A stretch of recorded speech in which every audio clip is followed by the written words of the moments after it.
போதும் போதும், யாரும் வர மாட்டாங்க.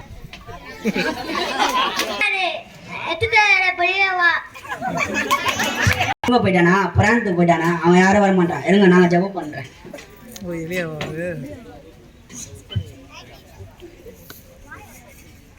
ஆபிரகாமும் ஈசாக்கும் யாக்கோபின் தேவனாகிய கர்த்தாவே, இஸ்ரவேலில் நீரே தேவன் என்றும் நான் உம்முடைய ஊழியக்காரன் என்றும் நான் ஊழியக்காரன் என்றும் இந்த காரியத்தை எல்லாம் உம் வார்த்தையின்படி செய்தேன் என்று இன்றைக்கு விளங்க பண்ணும். கர்த்தாவே, நீ தேவனாகிய கர்த்தர் என்று இந்த ஜனங்கள் அறியும்படி என்னை கேட்டருளும் என்றார்.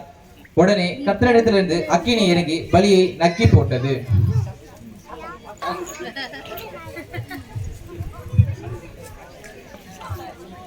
இது உண்மை தெய்வம்தான்.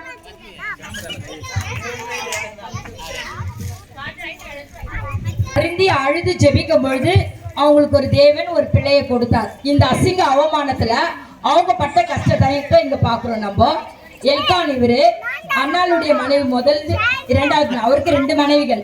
அந்த 2 மனைவி அவங்க பிள்ளைங்க. இப்ப இவர் வருவார் பாருங்க. உங்களுக்கு ஒண்ணு வாங்கிட்டு வந்திருக்கேன்.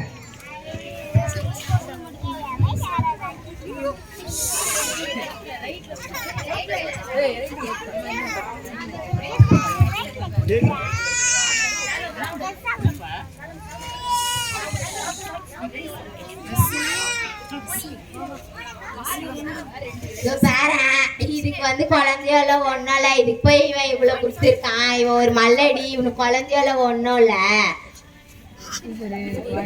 எப்படி சொல்றா? கடவுள் தானே என் கர்ப்பத்தை அடைச்சு வச்சிருக்காரு. கத்துக்காம இந்த கர்ப்பத்தை அடைச்சு வச்சிருக்காரு. சரி விடு, அல்லாத சாப்பிடு.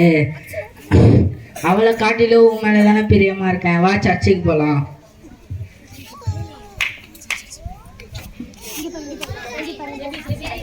சிறுமியை கண்ணோக்கி பார்த்து, உமது அடியானை மறவாமல் நினைத்தருளும்.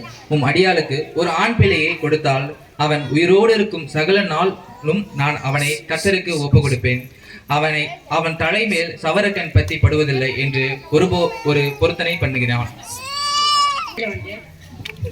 குடிச்சு வெடிச்சு நான் ஒன்றும் குதித்து வெறுத்து நான் ஒன்றும் பரம்பல. கடன் கிட்ட வந்து நான் வந்து பேசிட்டு இருக்கேன். எனக்கு வந்து குழந்தை இல்லை. நான் எல்லாரும் என்ன மலடின்றாங்க, குழந்தையே இல்லை இது வரைக்கும். அதனால நான் கடவுள் கிட்ட பேசிட்டு இருக்கேன். என்னால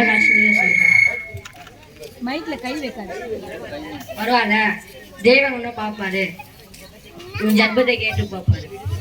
உனக்கு விடுதலை தருவாரு. நீ சமாதானத்தோட போ.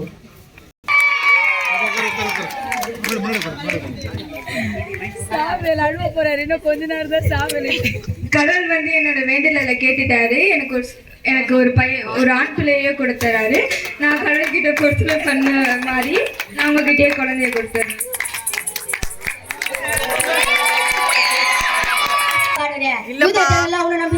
நீ எப்படி பண்ணா? நீ போய் அரண்மனையில இருக்கும்